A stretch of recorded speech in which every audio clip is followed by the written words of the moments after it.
Hey everybody, before I get started, I just want to mention a couple of ways that you can engage with me on a more personal level. I have a few avenues set up and I keep focusing on one, and I figured, why don't I make a short little video talking about all of them real quick before we get into these episodes. So first thing, Patreon. There's a link in the episode description, and every episode description to the Patreon, as well as a video on the feed called Major Announcement that has all the details of what each tier offers and how much they cost. I implore you to check that out. I offer a lot of cool shit for my patrons. Second thing, the Discord channel. There's also a Discord link in the episode description, and in every episode description, I have multiple channels set up there for each show that I'm covering, and it's a great way to just engage with me. I have a channel set up for MMA talk as well. I'm a big MMA fan, so if you're an MMA fan, you can check that out as well. There's a link to the Discord in the episode description. And then lastly, the Facebook and Twitter. Social media. Follow me on there. I post news on there. When I say news, I mean like, hey, I'm stopping covering this show. Hey, I'm starting covering this show. Let me know what you think about this.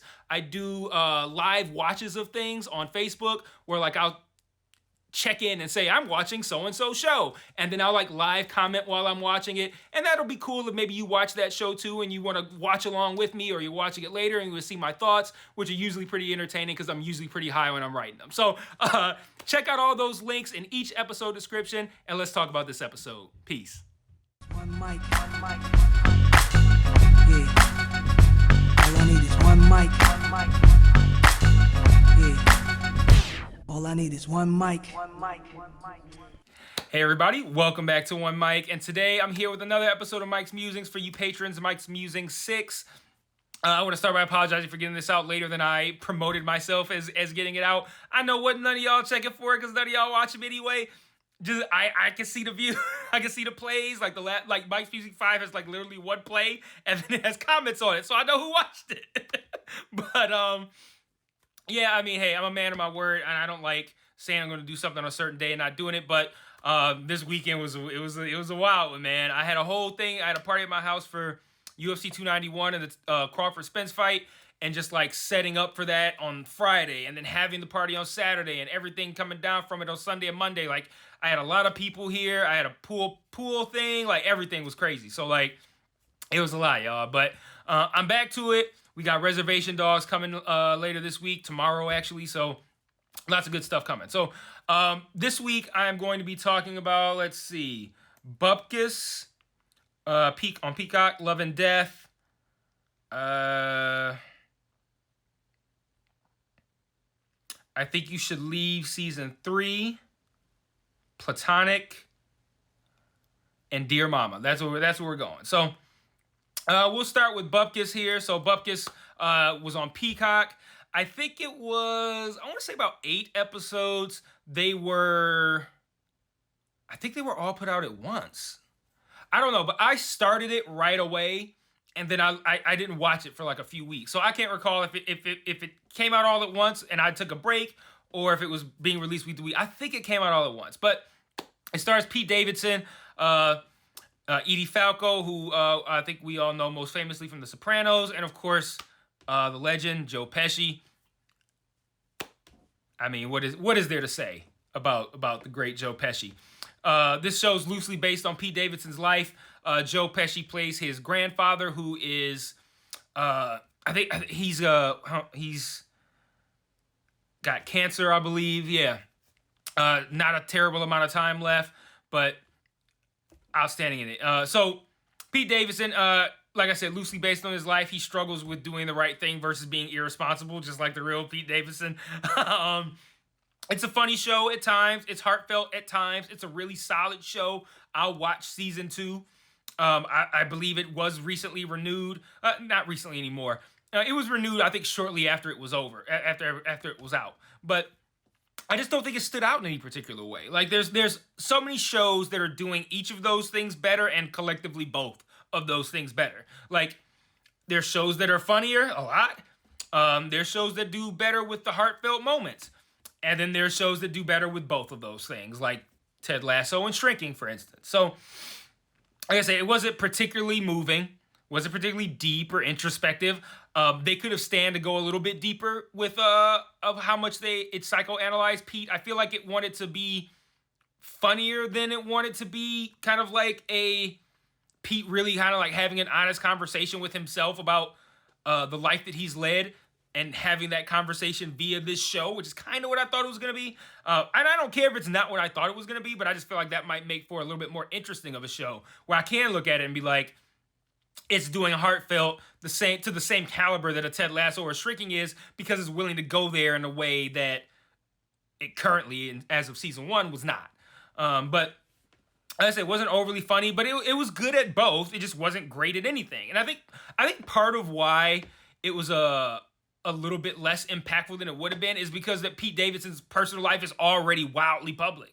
So it's like, and I think much more than your average celebrity. Like, celebrity lives are generally public, but Pete Davidson's problems and what he's been through is more public just because he has them. Like, the ones that don't have problems, they're not in the news, but he has problems and he's in the news all the fucking time. Then he's dating all these different women, and there's rumors about his dick and all this kind of stuff, which they joke about that in the show, by the way. But yeah, it just kind of felt like I wasn't really learning anything new about him. And I don't know what to make of the lessons that Pete Davidson in the show learned. Like, am I going to be like, oh, Pete Davidson in the show is starting to mature, and then find out real life Pete Davidson is still on the same shit? Like, real life Pete Davidson checks into rehab again. Like, I don't know. But like I said, if it were up to me, I'd go a little bit deeper in season 2. Maybe dig deeper into why he behaves the way he does. He pushes back on therapy a lot in the first season. Maybe definitely get Joe Pesci in there more often just to kick the humor up, because, I mean, he's far and away the best part of the show. His friend group, Pete's friend group on the show, is mediocre. I don't think there's a lot of chemistry on screen. I don't know if these are his real friends, like in real life. It's tough to know what's real and what isn't when an actor's playing essentially themselves, but I didn't find any of his friend group to be funny or interesting or to have any kind of real chemistry. Like, you can't have a friend group where it's just kind of a passable amount of chemistry when we've seen shit like Seth Rogen and Paul Rudd and all of them in like Knocked Up or 40-Year-Old Virgin. That shit was just like, that was chemistry. So, but another season 2, maybe you make them put a little bit more work into those guys, give them some time. Maybe they'll be better. But like I said, it's a fine show. I'll watch season 2. It's not something where I watch it and I'm just like, oh, I didn't feel like watching that. I watch it, I'm like, okay, that was fine. It was fun, whatever. But like, again, doesn't stand out in any real way. I don't. It's not one I would say, hey, go watch this.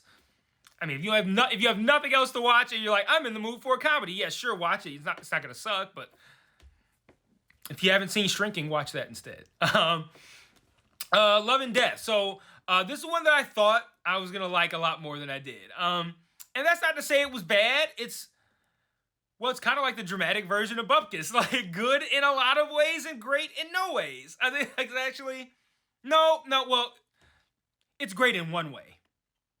Wait, no. I'm thinking of Dead Ringers, which I already talked about. No, Love and Death is still great in no way. It's just good in a lot of ways. Damn, man, that was fucked up. I gave hope, like, oh wait, no, it is one way. I was thinking of Dead Ringers. Because I watched them both at the same time, which is actually part of what the problem was here. But Elizabeth Olsen, solid in this. But like I said, the problem here, not the show's fault, not her fault. I was watching this at the same time as Dead Ringers, and Rachel Weisz was absolutely fucking killing that. So like, it was really hard to watch Elizabeth Olsen on this at the same time and be like, wow, she's doing amazing, when I'm watching Rachel Weisz be like stunningly good. I don't even feel like I could fairly judge her performance on this show because I was so enamored with what Rachel was doing over on Dead Ringers. But anyway, Love and Death tells the story of this housewife. She was fucking her neighbor's husband, played by Jesse Plemons, who is wildly skinny now. I saw him on like Fallon last night randomly. I don't even watch Fallon. He's like wildly skinny now. Go figure. That guy's weights fluctuate all over the place. He still sounds like Matt Damon and looks like Matt Damon. But anyway, she was fucking her neighbor's husband. The neighbor finds out, goes left, and the housewife, that's Elizabeth Olsen's character, Candy, she kills the neighbor, and then there's this whole thing of her trying to pretend she wasn't involved, and there's a trial, of course, all that good stuff. And it's fine. It's interesting. It's just nothing special.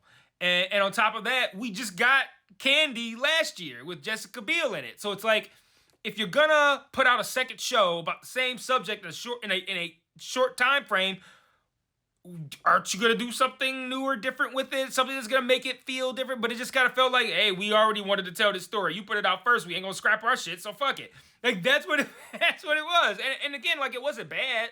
Like, I didn't dislike it. It was fine. I wasn't sitting there, like, pulling up to it like I pull up to, like, you or, like, to Manifest. Just like, let me drag my ass through this shit.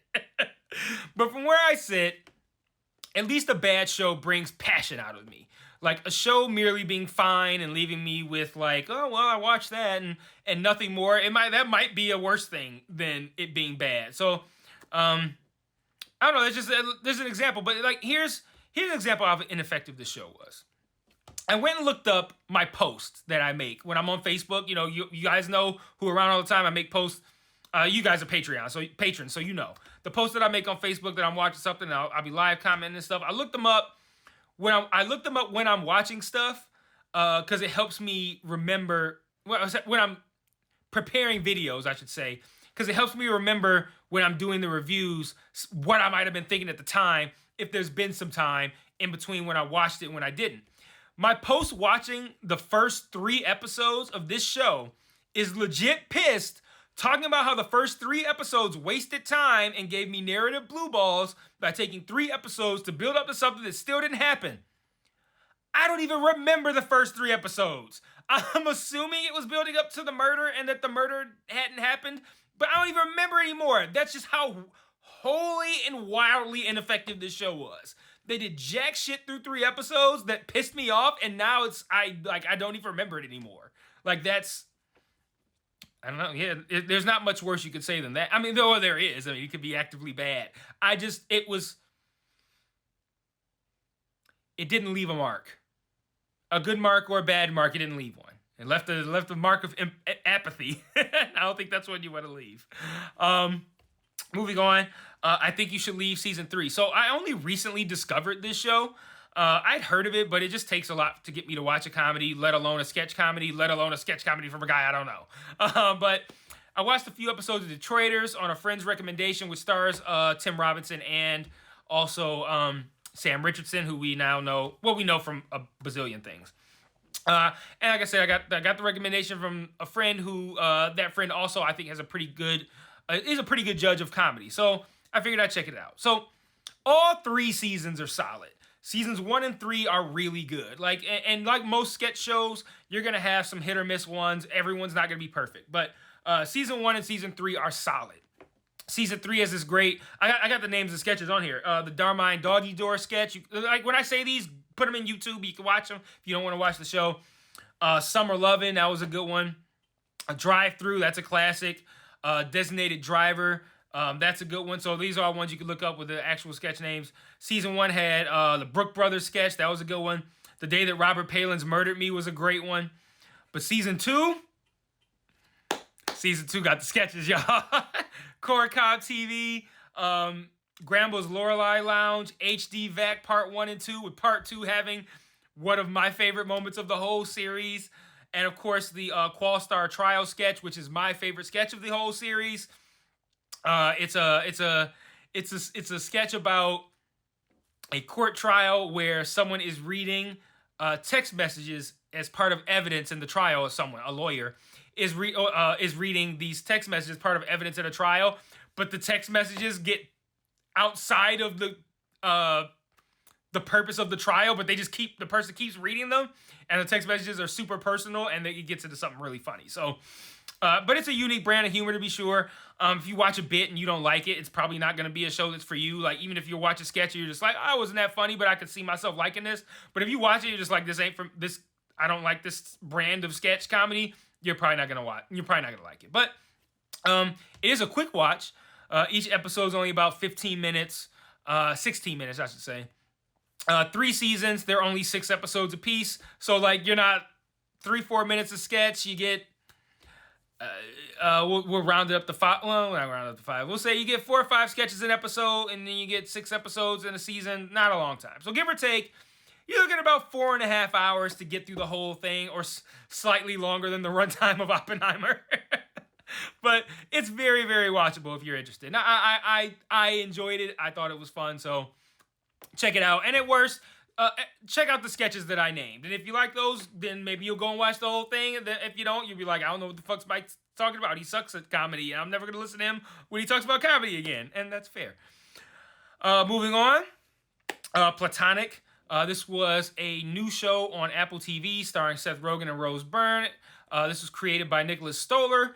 He also directed the pair in the 2 Neighbors movies. I really liked the first Neighbors one. The second one, I don't even really remember it.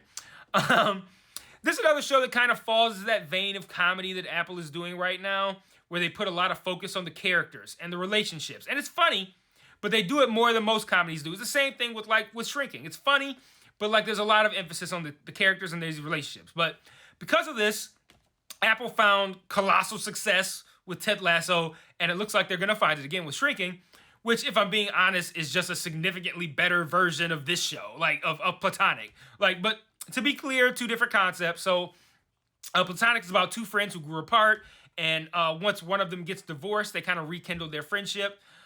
Their renewed friendship puts Rose Byrne's character in some particularly rough spots because she doesn't need to be hanging with Seth Rogen's character doing single person shit when she has a family at home. And I'm going to be honest with you guys, I have not even finished this show. I think I'm on episode 7, so I'm close, but all of you patrons know, if I'm not even motivated to return week to week, the show's not that great. So I do plan on finishing it at some point. There's gonna be a lot of downtime, to be honest, you guys, with the strike and all that stuff, and I got plenty of content that I can create to fill that void. But at the end of the day, time spent watching new shows is going to be decreasing a lot. It already has. So I do plan on finishing the show, and not out of obligation. I don't do that. If I don't want to watch it anymore, I won't. I do want to keep watching it. It's just not. There's things that do the same thing better. And if we're talking about comedies on Apple TV, you could do a lot better than Platonic, at least. And Platonic's not bad. I like Platonic. I just think it's trying to do the same thing that Shrinking is doing, and Shrinking does it better. That's really all it is. If there was no Shrinking and there was no Ted Lasso, I'd probably like Platonic a lot more.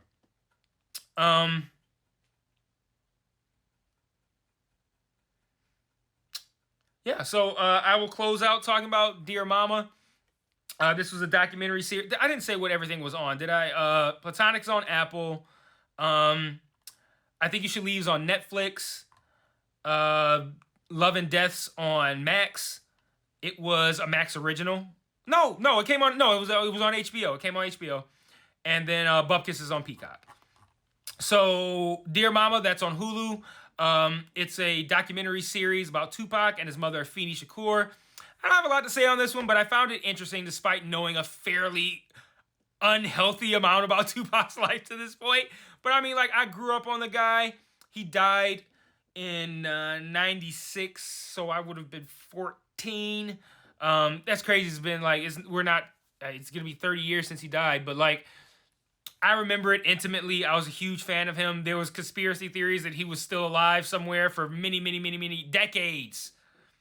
I'm sure they still exist. But, there have been 8 million documentaries and stories about Tupac, and I've read a lot of them. And I enjoyed this documentary. However, I mostly enjoyed it as a fan and just kind of revisiting those times.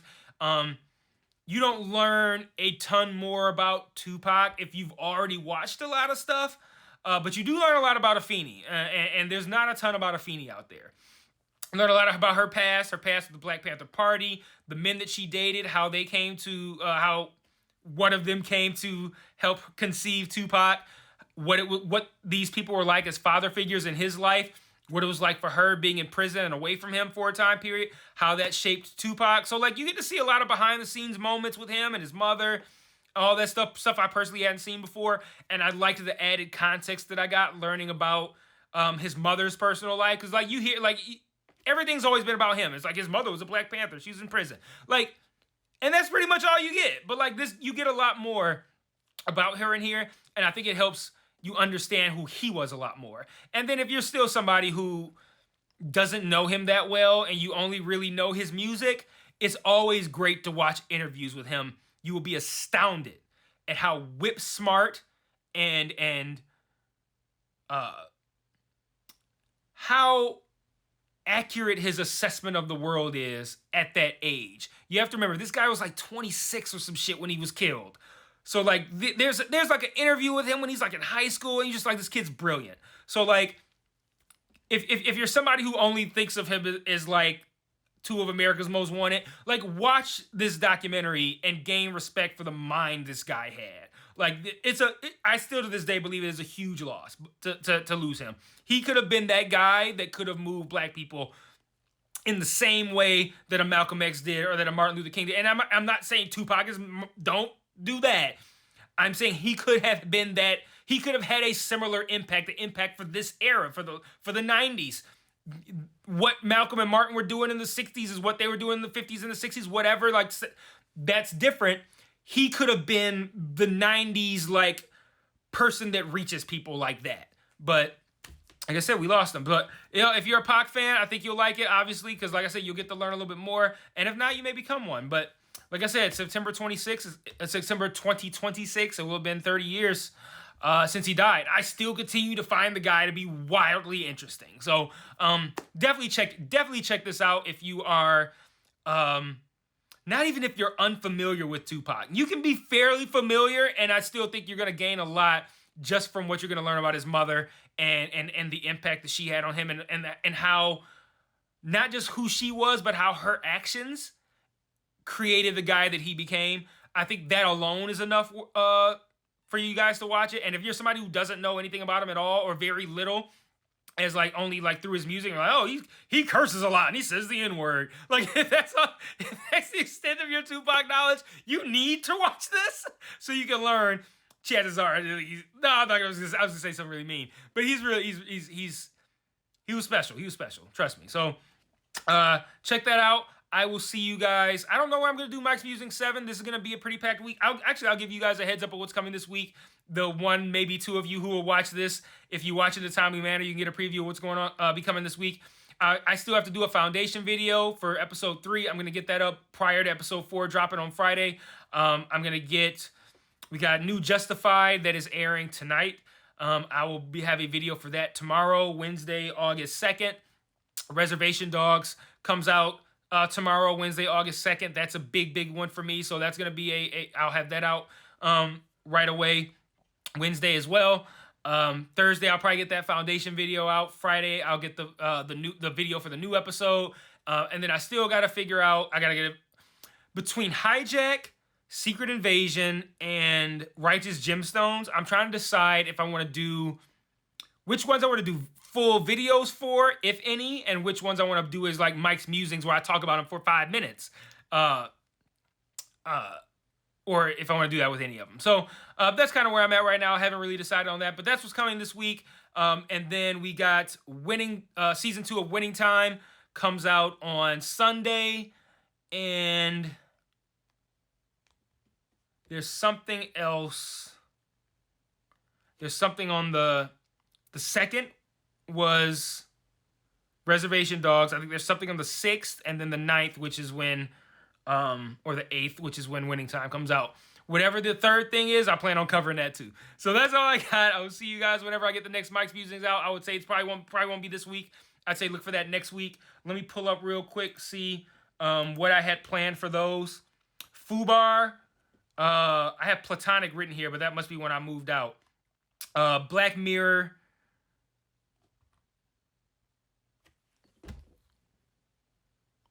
I moved up Dead Ringers. I don't know. Maybe I have only 4 things planned for Mike's Musings 7. I also thought I had an 8th one. So Fubar, obviously not Platonic. Black Mirror, The Night Agent, and Righteous Gemstones. Or what I might do, because Righteous Gemstones just finished the 4th season. I think that might be what I'll do. Do a video for season 4 of Righteous Gemstones, put that on the main channel, and then talk about Hijack and Secret Invasion on Mike's Musings. That might be what I end up doing, but we'll see. That's the preview. I'll see you guys whenever I get that out. Until then, peace.